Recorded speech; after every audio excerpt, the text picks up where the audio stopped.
listening to Backstory. Let's hear it on WTBR-FM Pittsfield with Roberta McCulloch-Dews of the Mayor's Office in the city of Pittsfield. Thanks for tuning in. Today we have with us Sharron Frazier-McClain, Community Engagement and Equity, Diversity, Inclusion Coordinator at Barrington Stage Company. Within these roles, Sharron serves as a community liaison, teaching artist, equity officer, producer, and so much more. In 2020, Sharron was nominated for Berkshire Nonprofit's Rising Star Award. Equally important is her work in the community. Sharron is a member of the ministerial board of Price Memorial AME Zion Church, a member of the executive board at the Christian Center, and she does so much more. So we're going to get into what Sharron does in the community and just who she is as a person. So welcome, Sharron. Thank you, Roberta. How are you today? I am good, thank you. I'm good, thank you. Today is actually a beautiful day. Yes, it is. You see, I came in with my shades on. I did. Sharron came in as the star she is. I said, I have a celebrity in my midst. All right. So where's hometown? Let's set the stage a little bit for our listeners. So I am actually a Connecticut girl. All right. We're in Connecticut. I was born in Bridgeport, Connecticut, but raised in Stratford, Connecticut. So Fairfield County. Fairfield County. Now, is that far from here or? Absolutely not. So actually, it's only 2.5 hours away. Okay. That's not bad. Do you go home often? I used to, but now my parents are still there. So my mom, my dad, and my sisters, they come up here more often. Okay. So I try not to go down there. And how long have you been in the Berkshires? I've been here 15 years. 15. All right. So what brought you here? So my sister moved here a long time ago. I would say over 20 years ago.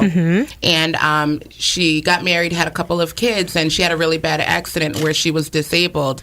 And she just needed some help. So I'm like, time for a change. Let's try something new. I came here, and I loved it. Okay. Now, what did you love about the Berkshires? So, coming from a big city, this was like a peaceful place. Okay. Especially having children, I felt like this was the best place to raise kids. Right.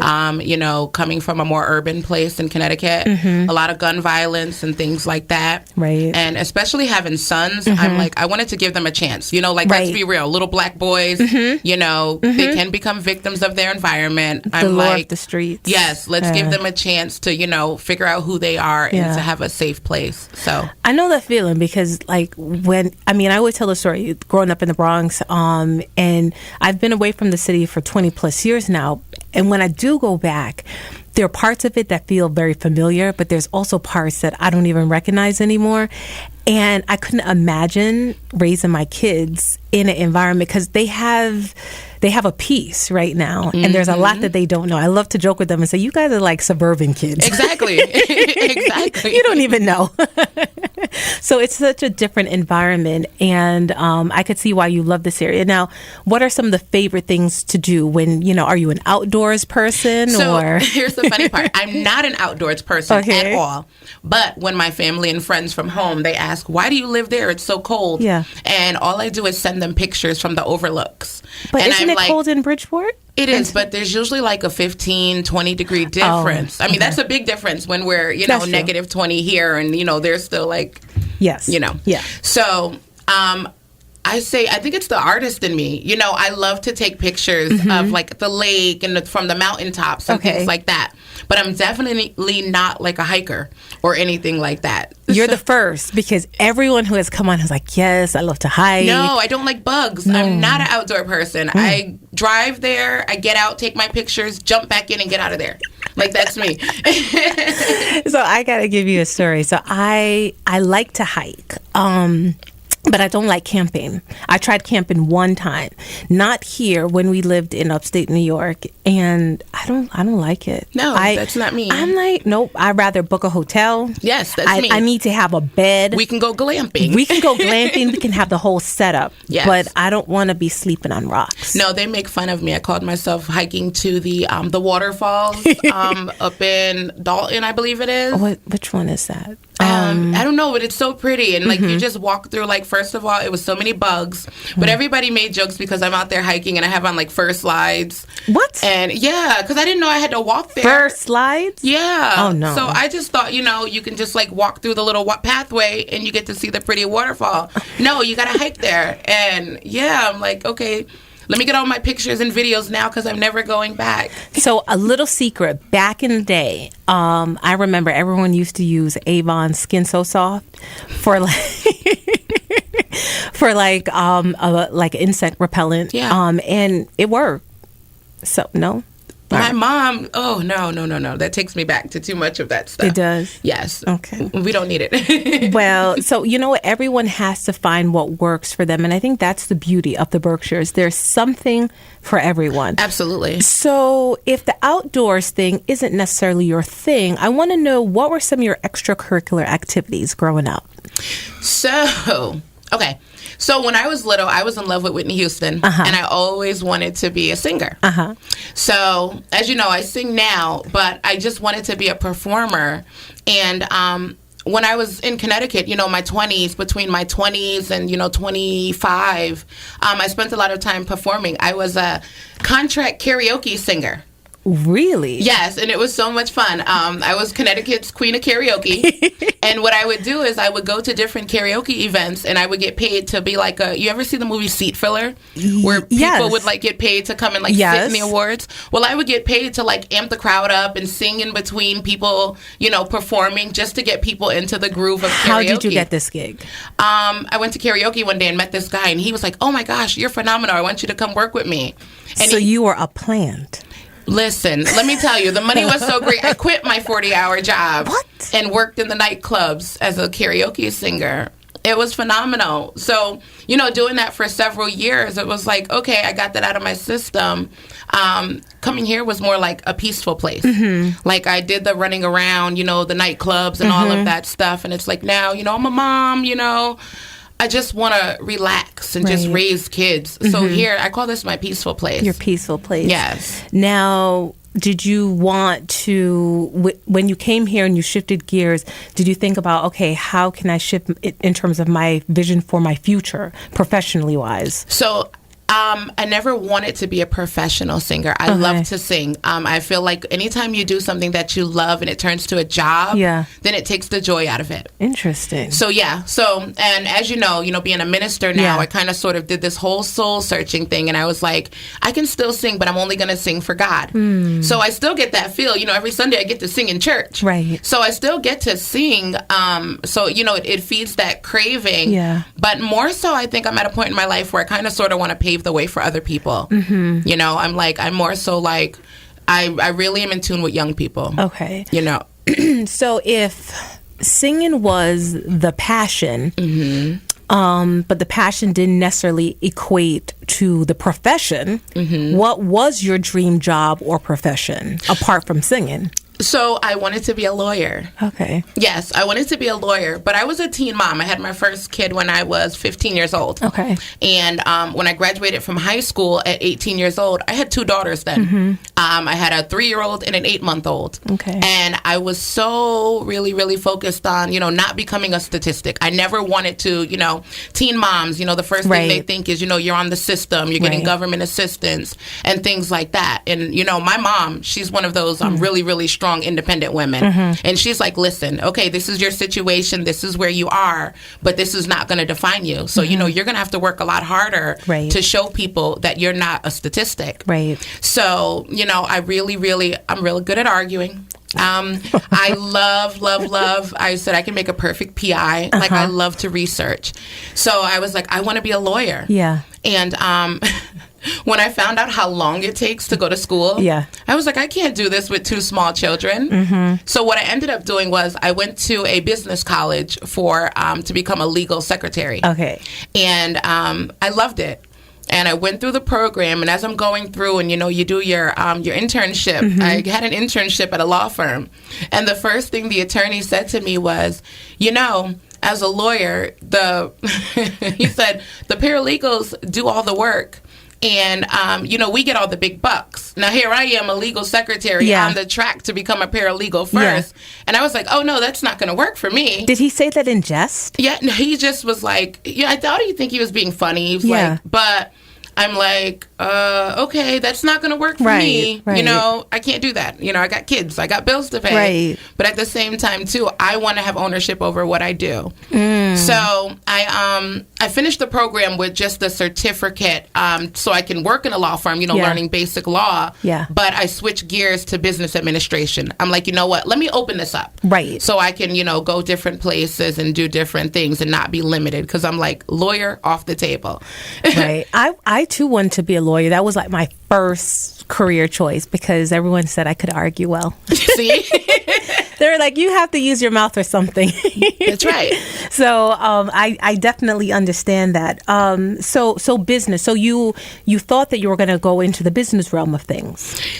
To be honest, I'm a caregiver at heart. Okay. And I honestly believe that I'm more so just putting tools in my belt. Mm-hmm. Like, again, like my mom, she's one of those people, she's like, education is key. Get all the education you can. Right. And so I've went to school for all kinds of things. I mean, I got a degree in business administration with a legal specialization, but I also went to school for case management. I went to school for nursing, CNA. I got a home health aid certificate, because I always wanted to make sure I personally could provide for my kids. Right. So that way, regardless of, whatever turns life took, I knew I could always get a job. You always had something. Yes, I could always get a job. So it's funny, though, as I look back over my journey, I think it was all setting me up like to be the advocate that I am today. Well, it's funny that you mentioned that because just thinking about just your work right now, I mean, community engagement, advocacy is at the center of everything that you do. Did you have or were there certain individuals in your life, either here or back in Connecticut, that served as inspiration for your life of service? So I would say there's two ways that I look at the way that I conduct myself as far as a community liaison. Here, when I came here, I met some phenomenal people, Mabel Hamilton, Reverend Louise Williamson, coming up under them in the church and watching how they advocated for, kids in the community. Right. And just always, being connected to where knowing what a need is and then just figuring out a way to fill the need. But then there's like Shirley Edgerton, I love her. I love her because my first introduction to her was, the rope program. Yep. Putting my girls in the rope program and Youth Alive. And, I learned that she really takes the time to get to know the kids, figure out what they want, and then position them in places to where they're successful. Right. And, that's what I believe in. I believe in strong foundation building. I did, again, having daughters here, a lot of my house was like mother's house, I don't play that going to sleep over people's house, but everybody's welcome here. I mean, I have so many community children, so just making sure that kids had a safe place, but also, learning and getting to know them, figuring out what's missing, and just making sure that kids know that they have a support system because it's so necessary. So necessary. Especially in the Black community, everybody says it takes a village to raise a kid. And, everybody thinks it's a cliche. Right. But it's so true. It is. I mean, I think back to growing up and outside of my family. I mean, first of all, one of the things, the show of respect, you called people like aunts or uncles. So I just, back in the day, I thought I had all these aunts and uncles. And I was like, wait, how are they related? But it was respect because you never called adults by their names. Absolutely by their first names. You just don't do it. And even now, as someone, 43-year-old, I still, if there's an elder, that's right, I will not call them by their first name because it's just respect, But you're absolutely right. I think understanding that those people who would sow a seed of just encouragement, they didn't necessarily have to be your blood family, but they they saw something in you. They want to encourage you as a young person coming up. So many people it takes to really lift up and raise a child. Absolutely. I say, we have to remember that, legacy is so important. And right now I tell everybody I'm legacy building, Coming here, I recognized a lot of the young people, the first thing that they say is, I can't wait to turn 18 so I can get out of here. And it's so unfortunate because I'm like, I want my kids to have pride in their hometown. Do they say why? Why they always say, there's nothing here. And we know that's not true. Right. We know there's so much, but then it makes me feel bad because it lets us know that there's a piece that's missing. That connection piece, Yes, there's so much here, but obviously people are not getting the information. Right. So when I think about that, that's why anytime something comes up, I'm like sharing, within all networks to make sure the information gets out. Right. Because there's so many missed opportunities. You're absolutely right. The Berkshires, this is an arts and culture community. That's one thing that I love about it. And I think that arts and culture is so important for people to have that creative space. Right. I don't know about you, Sharron, but I remember growing up, we had like art and music it was built into our schedule. It wasn't like an extracurricular activity. And so having that built in, it fostered a love for creativity, for that way of thinking. And it's necessary because it also allows you to approach your schoolwork absolutely in a different way. Absolutely. The point that you said about them feeling disconnected, I've always said like the Berkshires, there's three Berkshires. I call it the tale of three Berkshires. It's the haves, the have-nots, and the in-betweens. Yep. And people, depending on where you fit in, that shapes your perspective off the Berkshires. So if you are tapped into everything, of course, this is a fabulous place. And me as a transplant, I do think the Berkshires is great, but I am also privy to hearing people who are from here who don't necessarily have the same kind of thinking about it as maybe someone who might come in from the outside or even maybe, they could be a second home, whoever, there's different levels of thought. So how do you convince the young people to shift their thinking and want to stay? Well, first of all, I meet people where they are, and I take the time to get to know them and figure out, what their strengths are. I don't like to focus on the negative. A lot of the times people are real quick to point out what's wrong with you. Right. I want to know I want to tell you what's right with you, and then from getting to know you and building a relationship, then I can really, really, like you said, from an outsider see, what you're really good at. Right. And then I can encourage you in those areas. So now we're strengthening what's already strong inside of you. Right. So then now, you have this sense of empowerment. And then, once I know what it is that a young person wants to do, then I take it upon myself to figure out different ways to connect them on a path where we can build on that. Right. That's one thing that I love about, what I do at my job with the Playwright Mentoring Project.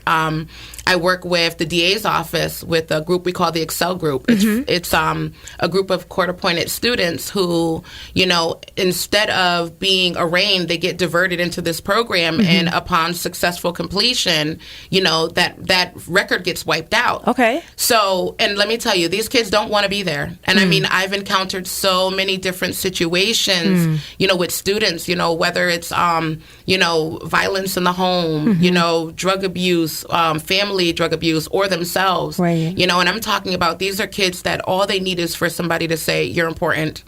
You can do this, and just really, really encouraging them. And I want to tell you, these kids, they don't really want to be there. So I make it a challenge to myself. How do you break that ice, though? How do you get through to them? Well, first of all, I bribe kids. I'm not going to lie. I bribe my own. I'm like, you know what? Just come and try it. I'm like, come hang out with me. I'm the coolest person you will ever meet. And if you don't like it, I won't be mad if you don't want to stay. But I help them find their voice. It's so important to encourage that. And I think that once they come in, everybody's a little curious, a little leery about, especially theater, like, what is this? Right.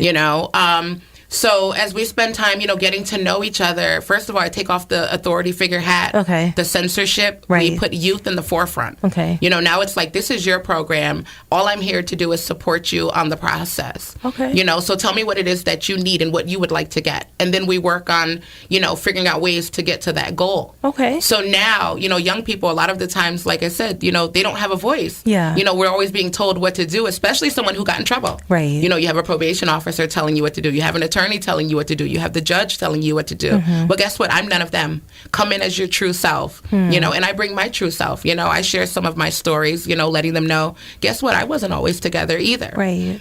So everybody has a story, but how could we take this opportunity to share your story in a sense where you walk away with that sense of empowerment? And do you feel like setting the scene that way and allowing them to be themselves, do they soften and allow you in? Absolutely. So some of the kids, like I said, you see the ones, especially the boys. Yeah. They're like 17, 18 years old. I'm too cool to be here. This is, theater. Like, what are you people talking about? When people think about theater, all they think about is plays, musicals. And to them, they're like, this is corny. Yeah. And I'm like, no, this is not what this is. This is an opportunity for you to set the stage for yourself. So this is how I always start my programs. I tell the kids, imagine yourself standing at the top of a mountain. I give you a megaphone. You can say whatever it is that you want to say, right? Anybody in your life who you feel like is not listening to you, place them in the audience, and we're going to put tape over their mouth. They can't speak. All they can do is listen. What do you want to tell them? Oh. And then, and so much comes out of that. Kids, they talk about the issues with DCF. They really open up, the struggles with parents, not being able to be heard. You have children who are the adults in the situation because the parents are on drugs. So just being able to verbalize these things. And then also, we have a therapist that works with us. Right. So, we're not professionals in that area at all, but also taking care, recognizing that there has been trauma, and we don't want to trigger anyone, but we do want to create this, this brave space for people to be able to share those stories. Right. And, so once I set the stage like that, then the next question is, how do you want to do it? Yeah. So now if you love music, we had a kid who loved music, oh, you want to rap? Cool. Let's put some music in there. It's your show. Do it however you want. We had an artist, a kid, he was a phenomenal drawer. Yeah. And he drew the artwork for the program. So everybody might not be an actor. If I see a leader in the group, I'm going to encourage them to be the director. You don't feel comfortable being the actor sharing your story. Yes. Pick somebody in the group to be that. And guess what? You're going to be the director. So now I need you to tell them how to act, how to respond, how you felt. So you equip them with leadership capabilities. Absolutely. I think it's so important with that age group, to really, we do focus a lot on conflict resolution because we know in high school, there's a lot of stuff coming up against you. Right. And we want to focus on positive outcomes. But I really, truly believe that these kids need to know that everybody's a leader. And we need to tap into that leader in you because that's what's going to propel you forward. Absolutely. And like you said, oftentimes or sometimes they might not even hear that from anyone. Exactly. Even though that leader exists within them, they don't have anyone around them to tell them that. Now, after the program, are you able to keep up with former students, former participants? Do you know if they've kept up their progress? So, unfortunately, with that program, there isn't a lot of follow through. But because I'm true to relationship building, a lot of the kids, I see them in the community and I do check in with them. And they're so excited to tell me, I got a job or, I'm going to school and things like that. I love those success stories. But also one of the things that I do is in all of the programming that we have in our theater, whether it's a writing workshop or something like that, if I remember, what that child was good at, I always invite them back. Oh, that's good. So, yeah. So, I'm more so, I don't believe in one-off, one-off interactions. I believe you don't truly see the impact until you've done some follow-through, over the course of some time. But also, I want to see everybody succeed. Right. So, I'm like, this is just the start. You don't want to open up Pandora's box and give somebody a voice and then kind of sort of not want to be there along the journey, still supporting them. So true. So we got into a lot of the work, but this is good though because I wanted to know how, just in terms of just with Barrington Stage, you're doing so much, and one, I wanted to know, how are you able to sort of spread your wings? You're doing a lot in a lot of different areas. Did you define your work and say, this is what I want to do? Because it seems like it's a perfect match. So No. how are you able to fill this space in such a perfect so way? Here comes the preacher in me now. Okay. Sorry, but this definitely was not my idea. Okay. I was working as an office manager in a mental health office. Okay. And one day I got an email. Okay. And I was invited to speak on a panel at Barrington Stage I did a research project within Pittsfield for access to the arts. Okay. And what we did was we created a survey for Pittsfield residents, mainly West Side residents and Morningside residents, to figure out what were the barriers that were keeping them from participating in the arts. So I did that for a summer. And, I met a lot of people, just asking these questions. And, the things that were coming out of it, were things like transportation, people's finances, content. And I was like, yeah, okay, yeah, that's true. But then, so I went and spoke at this panel because it was for funders, trying to get more money to further the work. Right. And I met the development director, Jessica Provins, and I said to her, I said, you guys have a program here that I want to participate in. I would love to volunteer. And it was the Playwright Mentoring Project. And she's like, oh, great. I would love to connect you with the director of education. You just missed the program. It just ended. But we'll keep you in mind for next year. Okay. So I was like, okay, no problem. I'm around. I'm all over Pittsfield. Right. So I knew we'd cross paths again. So one day at work in the office at the mental health clinic, I get an email from Jessica. And she's like, hey, we're hiring for a community engagement coordinator. I would love for you to apply. Yeah. And I'm like, okay, I'm not looking for a job. I was comfortable. Here it goes, that comfortable piece. Right. I was comfortable, so I wasn't looking. So I kind of blew it off. Yeah. And then a couple months later, that email popped up again. And I'm like, okay, here we go. Like, God, what are you trying to tell me? So you told them no the first time. I didn't say anything. You I just kind of just left it. Yeah, I just kind of just left it. Like, because I said I wasn't looking, So it came up again. So then something inside of me was like, just go see. It's literally around the corner. Yeah. Take one of your lunch breaks, walk over there and go for an interview. Yeah. So that's what I did. Okay. And I ended up meeting Jane O'Leary, the director of education, who's my boss now. And I loved her. Yeah. I mean, we had so many similarities and with the passion that we have for young people. Yeah. And, just how we want to expose everybody to the arts because we know how important it is. And, so when I was leaving that conversation with her, she said, you know what? Even if this isn't the right role for you, I'm going to find something for you. And literally before I left, so I go back and she's like, I want you to meet Julie Boyd. Yeah. So we set up an interview with Julie and we had a great conversation. It was like Julie confirmed everything that she said. Yeah. And she told me, literally, I just want to reach more people. Right. We know that this has been a predominantly white, sector for so long. How do we get minorities in to be able to enjoy what we offer too? So, and I heard that, and I'm like, yes, that's one thing, especially knowing, especially being an art person, being fortunate enough to have these exposures in my life, but thinking about the ones who don't have the opportunities. Right. So I left that office, and as I'm walking, it was funny, your husband called me, and he's like, hey, I heard you just interviewed at Barrington Stage Company. And I haven't even got back to my office. I mean, a 3-minute walk around the corner. I'm like, yes, I did. He's like, I told them they'd be a fool not to hire you. I'm like, okay, thank you. I still wasn't sure. Right. So, I got an offer email, and I was like, you know what, I'm going on vacation. Let me think about it. Because I was afraid, that unknown, stepping into uncharted waters. I don't know a lot about the theater. I didn't at that time. So it was totally new. Yes. But I did know people. I didn't know how to communicate with people. So I accepted the offer, and I put in my 2-week notice. And the funny part about it was 5 days after I started at Barrington, my office closed I was working. And I said, see, this is how God works. He always provides an opportunity for you when we don't know what's awaiting for us. So wait, you had no idea they were closing? I'm talking about the whole office completely and totally shut down, non-existent. Like files packed up, like moved boxes. Non-existent. Like the director from there called me and was like 5 days after I left and was like, the office just closed. We don't have a job. Wow. And I'm like, see, this is how God works. But the crazy part was going into Barrington, Julie was like, we don't know what this job is. I just want you to go ask this question.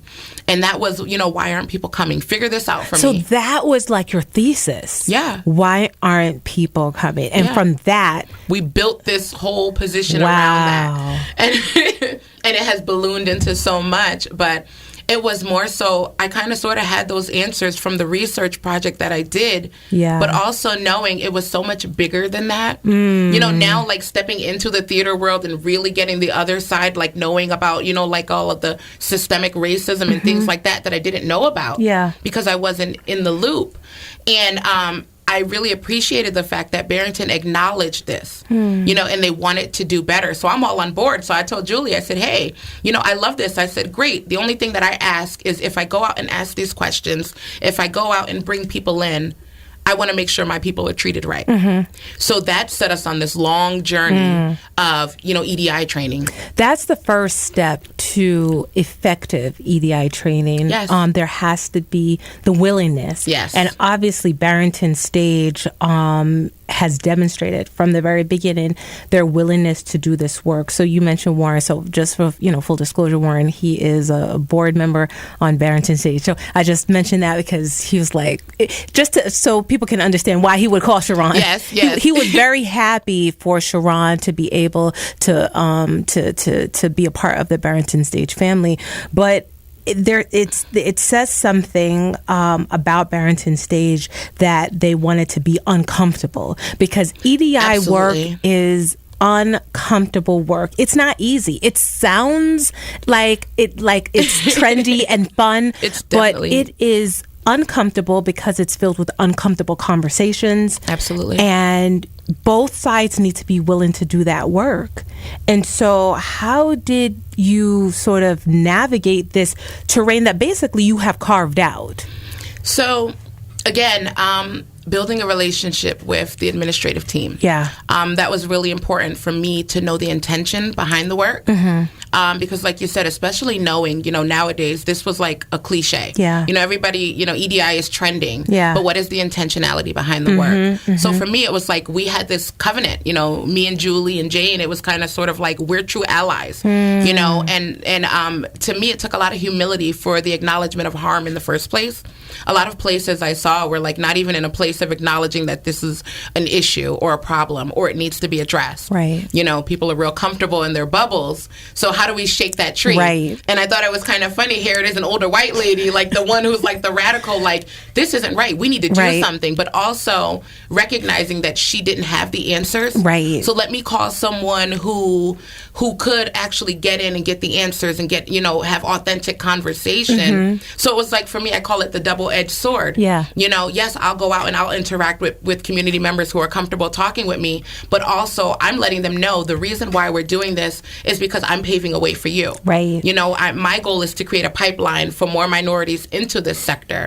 But also, then again, on the other side, this powerful organization, okay, we've done this, we've engaged, now what are we doing? And constantly, checking in, we've done this, what are we doing next? Like making sure that we're on a true journey. And, I love at this point now, it's like we're all on the same page. We've created these guiding principles where, we're making these commitments, we're saying Black Lives Matter. Are we just saying this, or are we truly valuing people? Right. That is important, because there is, and no pun intended, but there's a performative element to people putting principles out there, and it's very easy to say this is what we believe, but then you maybe look and you're like, well, how are you backing that up? That's right. What are you actually doing to back up your statements or your principles or whatever?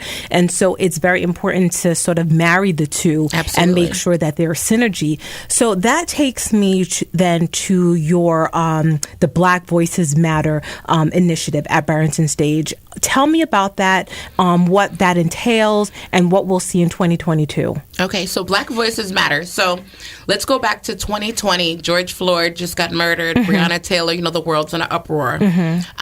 Every company you can think of is putting out a statement, Black Lives Matter. Well, Barrington Stage put on their marquee, Black Lives Matter.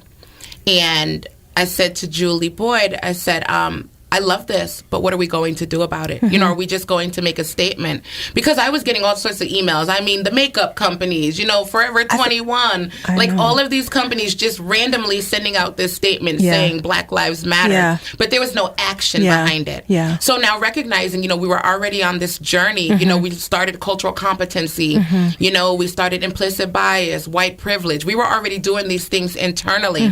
But at this point, I felt like we needed to start shining something on the outside now, because especially knowing, art, the healing power behind it, that lending a voice, what could we do as an organization to address, even what's going on in our community. Then a document came out called the We See You White American Theater document. And it was written by a group of Black artists who basically called out a bunch of white-run theaters, for the mistreatment and all of the, racial injustice, blatant racism that they were experiencing. Were these Broadway actors? Or yes, it was. Yeah, I want to say, I believe there were over 200 of them.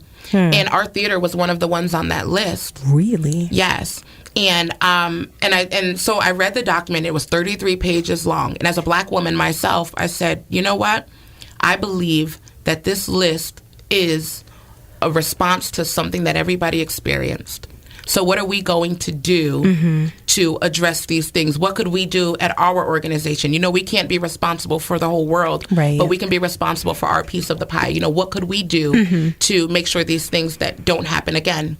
So we, I have a quick question. Was there shock and or surprise to the findings in that piece by the organization for at least having Barrington included in that? Because so I would say, well, I can't speak for anyone else, but I would say yes, definitely shock. Yeah, especially knowing the desire to do. Barrington started opening up and really starting to do pieces addressing, social justice issues, well-intentioned white people. American Son was one of the larger ones, American Negro 2.0, really starting to open the door of telling other stories to educate people. So I think that, once that initial shock of this 33-page document coming out, it was like, okay, but we get it. So when I received the document and I looked over it, and that was, Julie said to me, she said, what do you think? And I said, simply, this is people reacting to what they experience. So more so it takes away that, we're not going to look at this in a negative. We're going to be proactive, and we're going to look at, well, what could we do to help these artists? Because we are truly trying to make our place more inclusive. So how do we put these safeguards in place? So that kind of sort of made us ramp up the work that we were doing. So now we're not only just, doing that basic, cultural competency training, learning the language. We're more so in a place of action. It says a lot about Barrington Stage that the response was not that of defensiveness. No, absolutely because sometimes, again, when you're brought face to face with criticism, it's human nature to become defensive if you don't like something, or you feel like, but we've been doing it, and it was all right. Well, we need to do more. Well, and it also made us look at how we were doing it, how we were addressing things. It made us look at, when we're telling the stories, who's telling the story? Why are we telling the story? We can't have a white director directing a Black story. There's not that connection as far as, the experience, the empathy of the struggle and things like that. Well, there's also nuance. There you go. Exactly. So, making sure that we were intentionally planning our seasons. Again, what stories do we need to tell? What's going on in the world? What do we need to use this platform to address in an artistic manner? And one thing that I loved about it, and, still love about the journey that I'm on with the organization, is the constant accountability check. Okay, what does that look like? That people. So what we did was we made this when we looked at the document, and we picked that document apart. I mean, each demand, what are we already doing? What could we do better? And what do we want to do? So it's like, there's always that forward thinking part too. Like, this is never going to be enough, but what else could we do in the future? So we made commitments to some things, and they were like addressing those needs. So, like if a black woman comes in and she's a part of a show, we're going to make sure there's a black hairdresser that knows black hair that could be able to, fulfill her needs, in a manner to where she feels good and the job is done properly. But also, so as we're thinking about those things, big things and small things, even hiring practices, what safeguards are put in place for minorities coming into a predominantly white, organization. So I really think that it took for the organization to humble themselves and say, you know what, we've been doing this wrong. But guess what? We're committing to do things better. And one thing that I said to everybody, especially being, at the time, being one of two minorities, let's say black people in the building, I appreciate the oops, like I made a mistake, but I want to correct it. I appreciate that. And not putting me in the place of the one to have to educate you for you learning, take responsibility for educating yourself. But I respect I tell people, you're going to make mistakes, because I wanted to take the stress away from it. There's no, everybody gets scared. I don't want to say the wrong thing. We're talking about it. We called it what it is. This is anti-racist work. You got to call a thing a thing. Exactly. So when we, when we acknowledged it, I said, there were three things. You have to acknowledge it, and then you have to take action, and then there's accountability for that action. So as long as we're modeling this, and again, like you say, it's okay. It's okay. I made people comfortable. You're going to make mistakes, and it's okay to make a mistake. It's all about what you do after the mistake, the correction piece. You are so on point. You don't know what you don't know, but if there's a willingness to know, that's the starting point. That's right. All right. So with Black Voices Matter, there was a festival. There were different things. So going back to the Black Lives Matter, it made me think about the perfect way to address this whole situation is to give the Black community something for themselves. Okay. Not in a white savior manner, or a charity manner, but let's amplify your voices. So Black Voices Matter came about as just a platform for artists to be, or just community members to be able to sort through the feelings behind all of the, what was going on at that time, and with no censorship. So that's why for me it was important for it to be a separate platform. We can't censor people's feelings. Hurt is hurt. But I truly feel that somebody can learn, just because we don't identify the same, you can learn from my raw emotion, because guess what? At the core, we're all human. We all have a heart that pumps blood. That's right. We all have feelings, So I believe that, let's create this platform where we can educate people, we can empower the people who are speaking, and then as a community, we can celebrate who we are, our history, our heritage, all the things, all the quirky things that make us us. So Black Voices Matter is the umbrella initiative where there's three parts of it. Of which you are the creator and producer. Yes, absolutely. So it is there's an educational component where, like I said, I believe that when we talk about race issues, education is so important. So with this educational piece, what we did was we found a Black playwright by the name of Idris Goodwin. And Idris Goodwin has a series of these short plays, they're one-act plays, that he allows people to use for free. So you can reproduce them for free. All he says is, don't change my material. But you can produce it any way you want to. So what we did was we took this series of 5 plays. We called on local people to be our actors. And we did Zoom readings.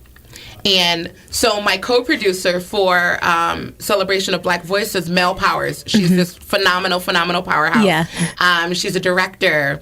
She's an EDI principal. Wow. Like so she does EDI training. Yeah. She's an actress. Yeah. So she's all of these things. So I'm like, I call us like, it was a perfect marriage between the two. Definitely I handle like the people connecting, yes. I say she's like the wings behind my vision, because she has all of the experience putting things together. So I called on her to direct these pieces. So as we're bringing in community members and, content, one of the plays is about gun violence, teaching a parent, teaching her young black son, why he can't play with water guns. How it's not safe.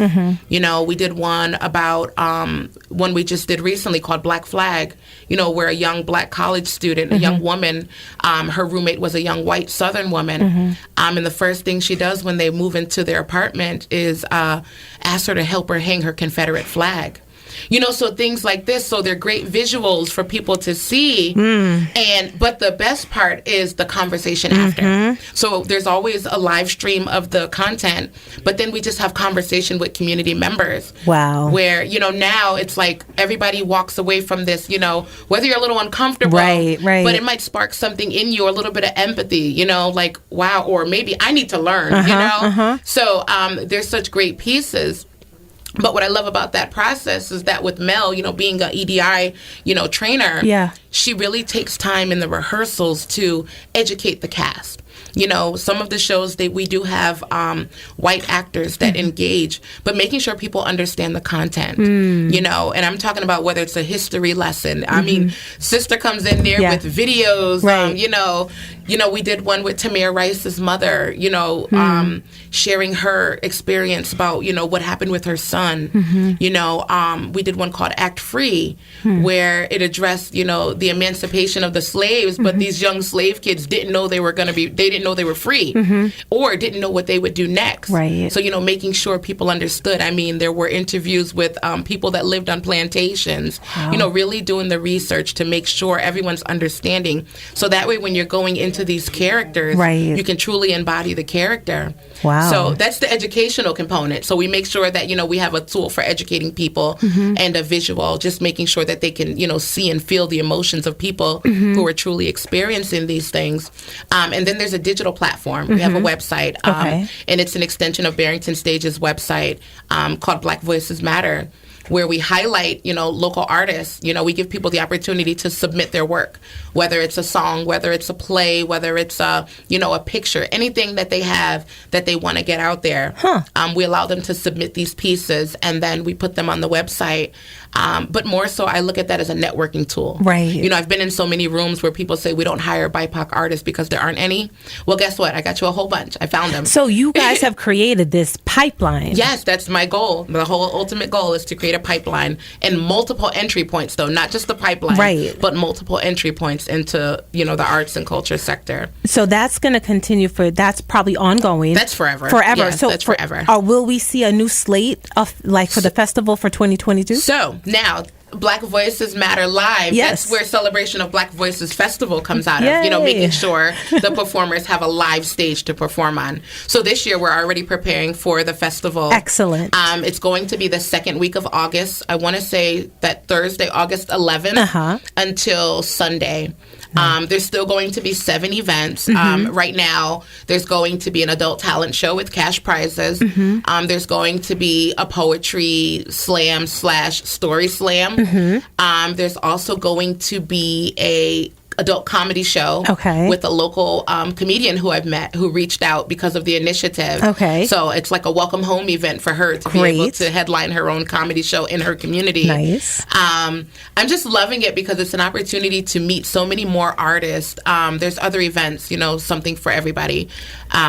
But truly, the part that I really love is an authentic space, for these artists, not censoring what they do. I always tell people, I don't care what you do, just monitor the language because we do keep it family friendly. Right. I do love the part that everybody who steps on the stage is paid because looking at history, when it comes to Black artists, we haven't been able to be the owners of our creativity for a long time. And just respecting the craft and people's time. Right. So, everybody who steps on that stage receives a stipend. Also, when it comes to the festival as a whole, I love to employ community members. So there's always opportunities for community members to come out and be host, ushers, have people come do setup. And so if people right now are interested in this festival that's going to happen later, where should they go? So they can always reach out to me. Okay. They can email me. Okay. My information's everywhere. Okay. So S. Frazier-McClain at barringtonstageco.org. Or they can contact me 413-997-6118. Or they can hit up our website. Like, there's so many different ways too. But I just want to make sure because I have to. I'm like interviewer and I'm engineer too, and I'm looking at the time. I'm like, we have 10 minutes, but I wanted to make sure that people know where they can go because this is needed. Yes, it's needed, and I just want to thank you so much for the work that you're doing because I too have been at shows and it's very homogenous, and oftentimes, it's clear that there isn't that balance isn't there. And I think delving in deeper as to why people aren't showing up, the answer can be linked to so many different factors, because people would automatically say, well, it might be this. And no, it's not just price. It's not just it's a whole, amalgam of factors coming together. Ultimately, people also want to feel welcome. There you go. So can I tell you one thing that I did? So, community engagement, the way that I addressed that role, I told the organization, I said, we want to focus on intentional relationship building. That's important. We're not focused on, making sure there are Black faces, Latino faces in the crowd for shows, pertaining to their culture. And, it was so important to shift from audience development to true community engagement. Something you said earlier, which really sparked, something in me. You talked about that piece where when we're going out and we're engaging communities, it's like collecting people. We're not collecting people.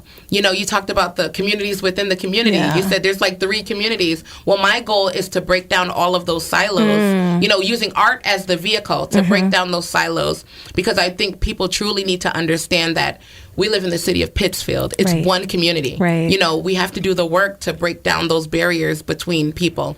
There's nothing in the mail that comes and say, you live in the west side of Pittsfield, the lower income part of Pittsfield. No, everybody has a story. So my goal is to truly use my role to allow people to rewrite these narratives, and I think that once we find ourselves in a space of engaging each other in relationships, then it starts to take away that uneasiness behind the unknown. Absolutely, because when we get to know one another, we also realize that we have so much more in common with those common grounds. If people could just sit down and have conversation and strip away the preconceived notions, strip away everything you've learned, and just see everything you think. And everything you think, and just say, hey, let's have a conversation. That's right. You might be surprised. There you go. I tell people all the time, because guess what? All Black people didn't grow up in poverty.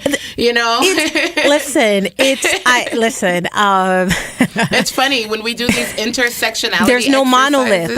There's no monolith. That's right. That's right. So I always like to remind people, of the intersectionality. We have some identities that are the same. I think within every community you're going to have your variation, and the same applies for within Black communities. I'm always specific and say communities. That's right. Because the singular Black community doesn't exist like that, because within the Black community are different communities. You have Caribbean communities, you have African communities. That's right. You have, and then let's go by geography then. You have the people who are in the north, in the south. That's right. So there's so much variation, but I think what we do have, we're connected. We're connected by that common desire to just definitely just go through life and be able to participate to the fullest in life. Exactly. We're connected by that. And we have talked so much about Barrington Stage And it's been great. But I want to get to your work with Price Memorial before our time runs out. Tell me about your work as a minister there, because your faith is extremely important to you. So I want the listeners to know that as well. So absolutely. So for myself, everything is centered around my faith. The work in the community and all of that. So as you know, I am the director of music at Price Memorial. Again, takes me back to my music, my passion for music. My goal is to just find a way to just connect to people. If music is the way, I tell people all the time, somebody might come to church and they might not be ready to hear a word, but they might hear a song that might spark something in them to say, hey, I want to know who God is. I want to know a little bit more about this man, they call Jesus. So I truly, I know we talk about my work, my passion, and, church is all separate, but for me, they're all the same. Okay. Because to be honest, my faith is what allows me to do the work that I do. I model myself, it's the same thing as evangelism, going out, meeting people and connecting people and supplying their needs. I truly feel that art is something that's so important as a whole, when we're thinking about our well-being, whether it's a coping mechanism, an outlet, So when I think about the work that I do for church, I look at my ministry as a community ministry.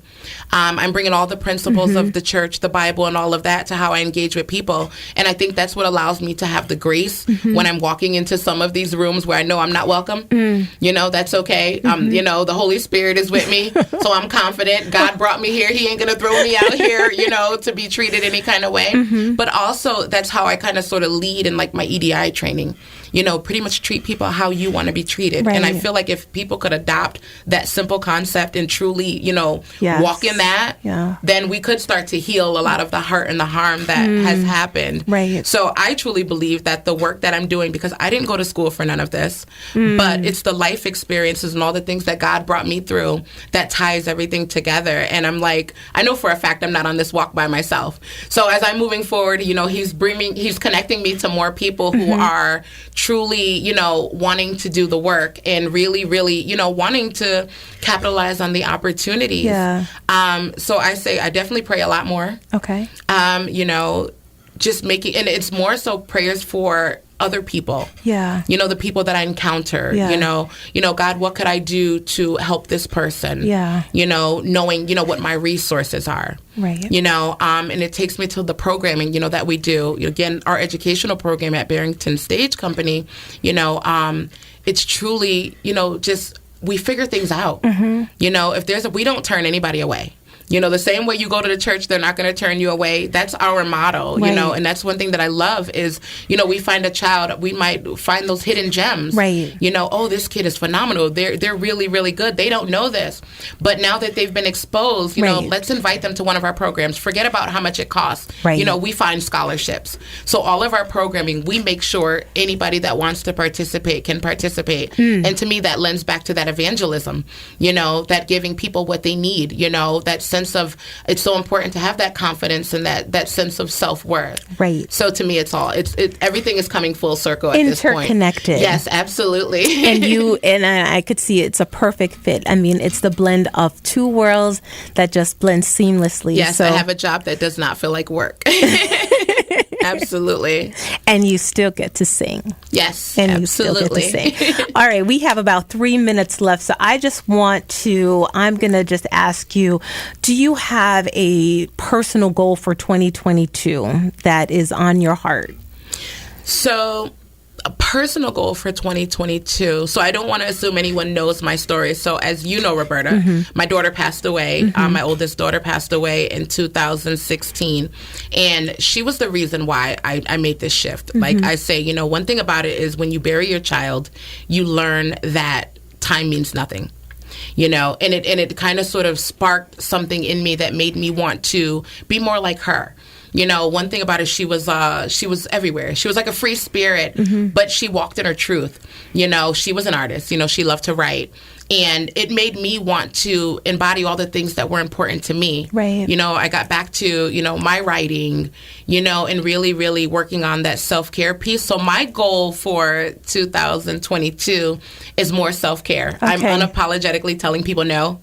Good. I'm doing my part. Good. And then stepping away. Good. But also in a respectable manner, giving people space to, figure it out the way they want to shape things for themselves. So I'm truly at a place of peace right now. Good. And I again, that goes back to my faith, Yes. God turning something around that was meant to destroy me for something that actually built me up and empowered me. So I tell everybody now, I'm like, wherever I go, I take her with me, because that's my reminder that, you got to keep pushing, you got to keep going, but also do what makes you happy. And I can truly say at this stage in my life, at 40 years old, Yes. I am truly happy with where I am and what I'm doing. And I'm so glad you're happy, and you look amazing. Thank you. And your insides are showing on your outsides. All right, Sharron, I just want to thank you so much for thank you for having me. Oh, thank you. Thank you for all that you're doing. Thank you for being a bridge in our community. We need more bridges. Absolutely. And I just want to thank you. Everyone, you've been listening to Backstory. Let's hear it on WTBR-FM Pittsfield with Roberta McCulloch-Dews of the Mayor's Office in the city of Pittsfield. I want to thank you for listening, and have a great day.